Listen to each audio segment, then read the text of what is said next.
Orang yang punya akal karena sadar ini wilayah Allah, semua milik Tuhan. Itu dia tiap hari berpikir, besok Allah akan melakukan apa terhadap dunia ini.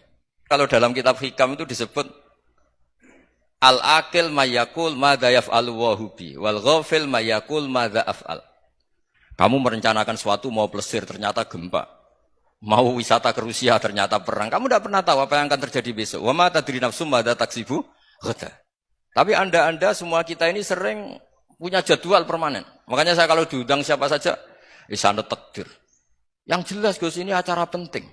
Ya masih acara penting nak pangeran ngersakno piye? Kowe ape dadi pangeran? Kamu kok mau jadi Tuhan? Itu kadang ya kiai.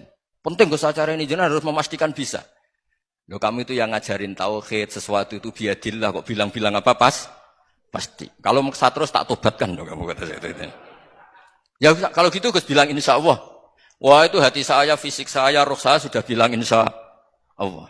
Tidak usah kamu latih kata saya. Nah hal-hal tauhid keseharian itu gampang sebetulnya.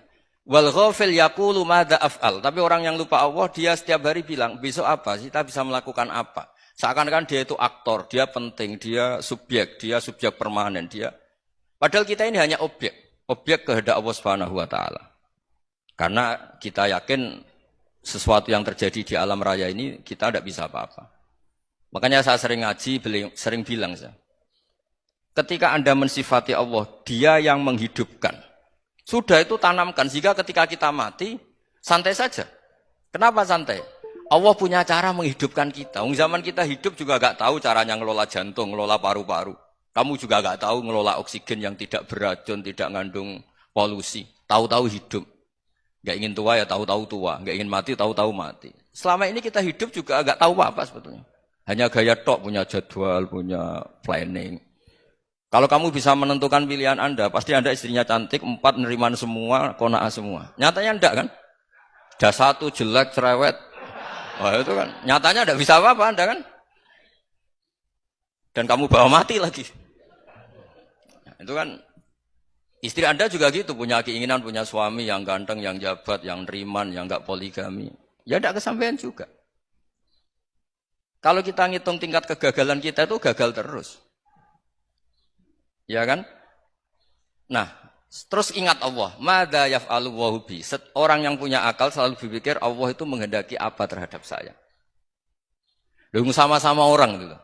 Ngelihat orang yang serius. Itu kata Anda itu pemikir berat, serius. Senang punya tokoh yang merengut karena kamu anggap serius. Tapi sebagian orang anggap orang yang serius itu wong merengut, wong masam, wong muka kok ditekuk. Jadi sama itu hati ya muqallibal qulub tsabbit qalbi ala dini, karena kita enggak tahu cara berpikir kita tentang orang lain, tentang sekeliling kita. Misalnya kita orang baik yang jenis ngrumat fakir miskin. Ada orang bangun masjid mewah itu janggal. Apa artinya masjid mewah kalau banyak orang kelaparan? Tapi kalau yang jenis pendidikan apa artinya masjid mewah kalau enggak bisa ngaji? Nanti yang jenis infrastruktur apa artinya ini kalau semuanya punya sudut pandang yang berbeda-beda. Dan Islam mengapresiasi semua kebaikan.